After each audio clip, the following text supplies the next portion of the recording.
Nous l'avons particulièrement ressenti ces derniers mois, les élections présidentielles et leurs candidats sont particulièrement médiatisés. Et bien évidemment, la satire est plus que jamais présente sur ces terrains. Le phénomène ne date pas d'hier. Si aujourd'hui ce sont Internet et les diverses émissions de télé qui dominent, dès les toutes premières élections présidentielles en 1848, la presse satirique et la caricature s'emparent de ces sujets. Elle compose des doubles caricaturaux aux divers candidats qui sont parfois très redoutés de ces derniers. Les historiens Guillaume Doisy et Pascal Dupuis se sont penchés sur le sujet de la caricature présidentielle. C'est le sujet que je vous propose de découvrir aujourd'hui. Bienvenue dans Avis de recherche. Guillaume Doisy est historien de l'art et spécialiste de la caricature et du dessin de presse. Et Pascal Dupuis est maître de conférences en histoire à l'université de Rouen.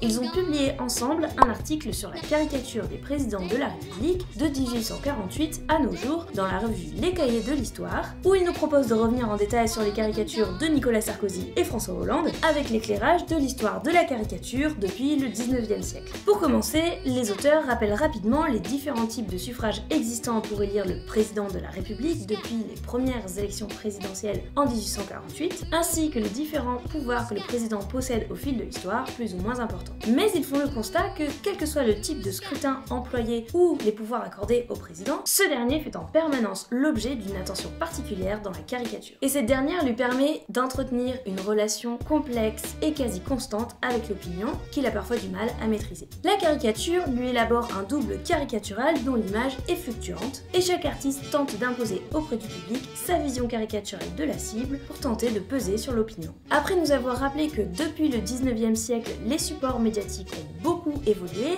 allant de l'imprimé à Internet, modifiant au passage les pratiques, les chercheurs nous expliquent comment on construit une identité caricaturale. Déjà, on sait que ce ne sont que les personnalités les plus en vue du moment et qui ont généralement un fort poids politique qui intéressent la caricature. Les chercheurs estiment que c'est l'entrée dans la caricature nationale qui marque la vraie naissance de l'homme politique. Pour cela, il y a deux parcours possibles dans les caricatures des candidats aux élections présidentielles. À l'image de Louis-Napoléon Bonaparte, qui est le premier président élu en 1848, on peut avoir une apparition brutale dans la caricature. Il s'agit d'un événement qui propulse l'acteur sur le devant de la scène. Ceci favorise la fixation d'éléments caractéristiques de sa caricature de manière durable, puisque la production est soudaine et intense et que les gens peuvent se rattacher à un événement précis pour reconnaître le personnage. A l'inverse, un homme politique qui connaît une longue carrière de militant, député et ministre alterne des passages d'absence et de présence intense dans la caricature. Dans ce cas-là, la fixation des caractères de la caricature est moins assurée, puisqu'on ne part pas forcément d'un événement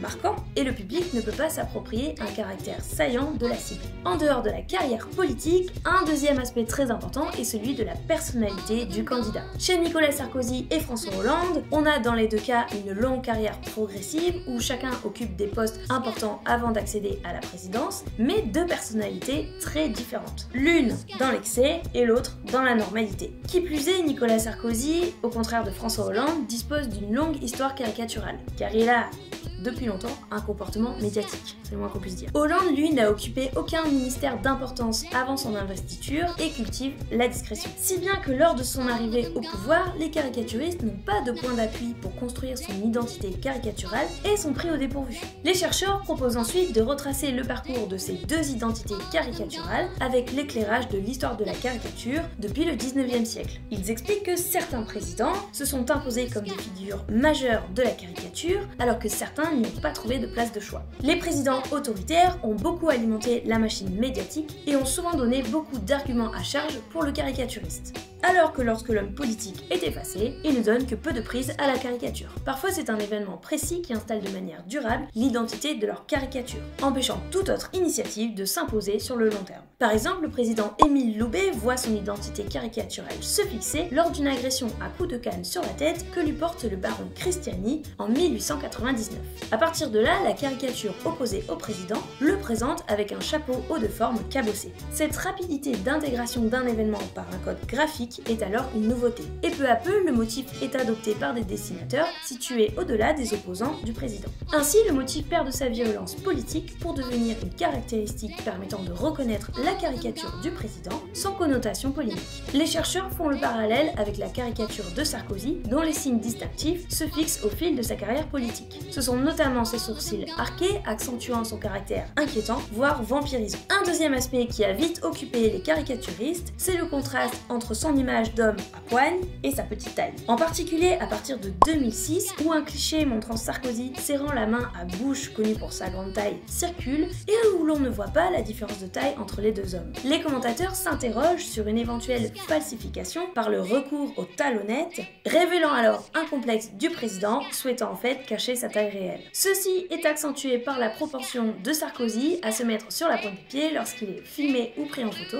pour faire des talonnettes un motif durable de sa caricature alors qu'elle n'en faisait pas partie avant. C'est donc le comportement de Sarkozy qui a modifié sa propre représentation. L'autre motif dégradant associé à la caricature de Sarkozy est le fameux bling bling, lié à différents moments médiatiques où il affiche de nombreux signes extérieurs de richesse. Avec l'épisode de la Rolex, on le voit souvent représenté avec une montre démesurée au poignet, et le bling bling s'exprime aussi par de grosses chaînes en or, d'énormes lunettes noires et des comportements provocants associés par dérision avec le milieu des rappeurs. Lorsqu'Hollande se retrouve adversaire de Sarkozy en 2012, il a choisi de se présenter comme l'antithèse de ce dernier. Une image qui n'a pas manqué de désarçonner les artistes comme Plantu, qui présente le départ de Sarkozy comme une catastrophe pour lui, car il n'a jamais connu un président lui facilitant autant le travail. Très vite, cette normalité affichée de Hollande est traduite comme de la mollesse et de l'inconsistance. Le thème de la normalité est tellement exagéré par la cellule de communication de l'Élysée que très vite son caractère artificiel se fait ressentir et devient risible. Les caricaturistes, à défaut d'être inspirés par des événements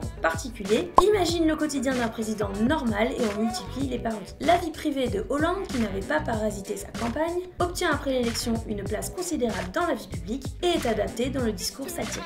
Du tweet de Valérie Trierweiler à l'affaire Gaillet, la caricature évolue. Et par exemple, les guignols de l'info se mettent à présenter la marionnette d'Hollande comme un séducteur au trop-plein d'assurance, à l'opposé de sa marionnette précédente indécise. Pour finir leur article, les chercheurs évoquent les effets de censure ainsi que l'impact de la caricature. En 1849, après son élection, Bonaparte fait voter une loi définissant l'offense au président de la République. Puis, après son coup d'état pour devenir empereur, il réduit encore plus la liberté de presse et l'opinion. Les débuts de la Troisième République sont aussi marqués par une période autoritaire, et ce n'est qu'en 1881 que le président de la République cesse de jouir d'une protection particulière, c'est-à-dire à un moment où les républicains sont bien en place et ne craignent plus les assauts de la caricature. Avec divers épisodes, c'est surtout le retour du général de Gaulle au pouvoir en 1958 qui impose une nouvelle sacralité de la fonction présidentielle, se manifestant par de nombreuses saisies plus ou moins légales, des procès et des condamnations de dessinateurs. Pompidou ne manque pas non plus de recourir aux tribunaux pour défendre son image. Et si Giscard d'Estaing avait d'abord exprimé en campagne sa volonté de renoncer au délit d'offense au président de la République, il fait interdire un jeu de cartes le caricaturant, le Giscart,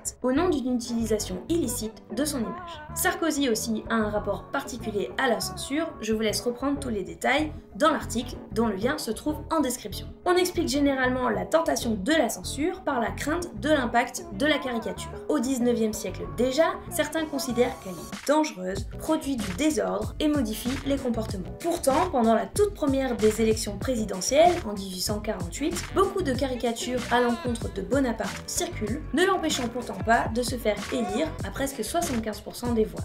De même en 2007 pour l'élection de Sarkozy. Les dessinateurs s'interrogent sur l'impact du pilonnage satirique comme pouvant alimenter la surexposition médiatique souhaitée par la cible elle-même. Alors qu'elle connaît un fort engouement au 19e siècle, la caricature dessinée est aujourd'hui détrônée par les émissions satiriques à la télévision ou les talk-shows où les hommes politiques acceptent de se frotter aux humoristes. La tendance veut que l'on rencontre de plus en plus de légèreté dans la médiatisation du politique. Et ce sont bien souvent les communicants qui l'emportent sur les idéologues.